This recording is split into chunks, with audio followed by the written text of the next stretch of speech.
बातमी आता नागपूरमधून आहे। नागपूरच्या काटोलमध्ये एसबीएल कंपनीमध्ये मोठा स्फोट झाला।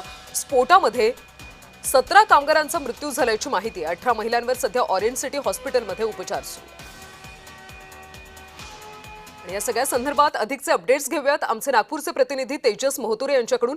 तेजस, कंपनीमध्ये भीषण स्फोट झाला होता, बचाव कार्य सुरू होतं अशी माहिती मिळते। सध्या नेमकी काय परिस्थिती आहे? नक्कीच आपण जर बघितलं असेल तर आज नागपूर जिल्ह्यात काळा दिवस जे आहे तो दिसला, कारण की ज्या पद्धतीने बघितलं असेल तर एसपीएल नावाची जी कंपनी आहे काटोलमध्ये, आणि ही स्फोटक निर्मिती तयार करणारी कंपनी, या कंपनीत 7:30 वाजताच्या दरम्यान जे आहे ते स्फोट झाला। आणि या ठिकाणी जर बघितलं असेल तर 40 ते 45 जे आहेत ते कामगार होत असल्याची माहिती आहे ते पुढे येतात। त्यापैकी जर बघितलं असेल तर 25 ते 30 जे आहेत ते या संपूर्ण कामगार जे आहेत ते भाजले, आणि त्यापैकी जर बघितलं असेल तर 17 लोक जे आहेत ते मृत्युमुखी पडलेले आहे। एकूणच जर बघितलं असेल तर यामध्ये 18 जे महिला आहेत त्यांच्यावर जे उपचार जे आहेत ते नागपुरातील ऑरेंज सिटी हॉस्पिटल या ठिकाणी आहे, तर काहींचे उपचार जे आहेत ते नागपूर गव्हर्नमेंट मेडिकल कॉलेजमध्ये आहेत। त्यामुळे एकूणच जर बघितलं असेल ज्या ठिकाणी आहे त्या ठिकाणी जर बघितलं असेल तर जे मृत्युमुखी पडले आहेत त्यांना जे पोस्टमॉर्टमसाठी आणले जातात। आणि एकूणच जर बघितलं असेल तर अत्यंत दुर्दैवी घटना जी आहे ते नागपुरातील काटोलमध्ये घडली।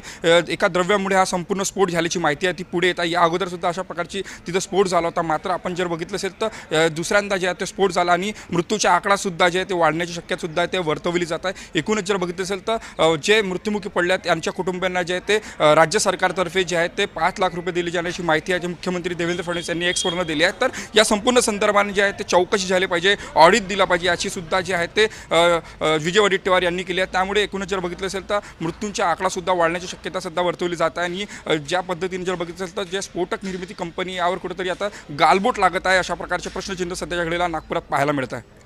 तेजस, तुम्ही त्या कंपनीच्या आवारातच सध्या उभे आहात, त्यामुळे तिथली नेमकी दृश्य काय आहेत, बचाव कार्य सध्या कसं सुरू आहे ते दाखवू शकाल का?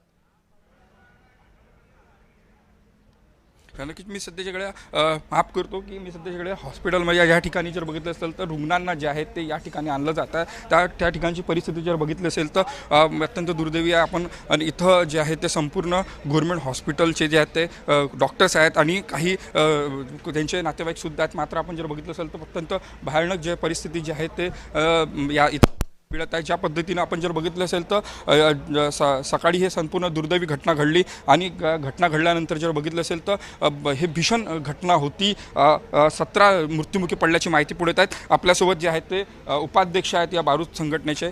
काय सांगा पियुषदा, ज्या पद्धतीनं घटना घडली, अत्यंत दुर्दैवी घटना म्हणता येईल, काय आपण आक्षेप घेतात? सर, आक्षेप घेणे म्हणजे कंपनीला वारंवार सूचना देण्यात येऊन शासनाकडूनही आणि आमच्या संघटनेकडूनही निवेदन देण्यात येऊन कंपनीने जे सेफ्टी नॉर्म्स होते ते कधीच पाळलेले नव्हते। ना त्यांच्याकडे फायर ब्रिगेडची गाडी होती, ना ॲम्ब्युलन्सची तुर्तता होती, किंवा ना त्यांनी फायर एक्स्टिंग्विशर लावले, किंवा कुठल्याही सेफ्टी पद्धतीचे त्यांनी कधीच अंमलबजावणी केली नाही, किंवा त्यांना कधी असं वाटलंही नाही की आपण आपल्या कंपनीमध्ये हे सेफ्टी नॉर्म्स घेतले पाहिजे, ज्यामुळे जे कामगार होते त्यांच्या जीवाला धोका पोहोचू नये असं कधीच वाटलं नाही।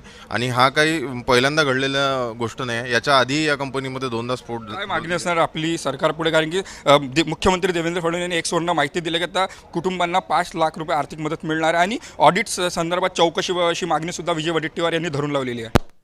हे काही पहिल्यांदा झालेलं नाही आहे की शासनाने त्यांना म्हटलेलं आहे की आम्ही शासनाच्या आता आश्वासन पुरेसे झाले आहे आम्हाला, म्हणजे काय नेहमी आश्वासन देणं होणे काही नाही, कारण त्यांच्या कुटुंबाला काही 5 लाख रुपयांनी त्यांचा काही उदरनिर्वाह होणार नाही आजच्या परिस्थितीत जर पाहता, कारण सगळे कुटुंब त्यांच्यावर डिपेंडंट होते। किती कामगार एका अर्थानं तिथे काम करतात, किती लोकांच्या हाताला एका अर्थानं रोजगार? आज त्या कारखान्याला नेमकं सांगता येणार नाही, पण जे आज जिथे ते नोवाल त्या कंपनीचं जे नोवाल युनिट होतं तिथे जवळपास 43 कामगार होते जिथे हा इन्सिडेंट घडला।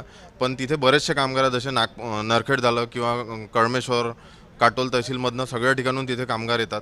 आणि जर तिथे तुम्ही जर आज बघाल तर तिथे ना जाण्याची व्यवस्थित रोडची व्यवस्था आहे, म्हणजे जर असा काही इन्सिडेंट घडला तिथे पटकन काही होऊ शकत नाही। आणि निदर्शनास आलं, संघटनेचे उपाध्यक्ष आहेत, ऑडिट संदर्भात काय, कारण की अनिल देशमुख यांनी सुद्धा ताशे रोडलेले आहेत की तिथं ऑडिट झाला नव्हता, विजय वडेट्टीवार सुद्धा जे आहे आरोप लावता, आपण काय सांगा? नाही, हे बरोबर, त्यांचं म्हणणं अगदी बरोबर आहे सर की तिथे नेमकं ऑडिट झालेलं नव्हतं। आम्ही खूपदा आत्ताच नेमकं 15-20 दिवसाच्या आधी तिथे एक असंच प्रकरण घडलं होतं। 2 वर्षाची मुलगी तिथल्या कामगारांनी उचलून आणली होती त्या राहुळगावची। आम्ही त्या संदर्भातही तिथे गेलो होतो। आमचे अध्यक्ष स्वप्नील दादा, आता कंपनीच्या कार्यपद्धतीवर अनेक सवाल उपस्थित केले जातात, त्यामुळे आगामी काळात नेमकी काय कारवाई होते हे पाहणं महत्त्वाचं आहे। धन्यवाद माहितीसाठी।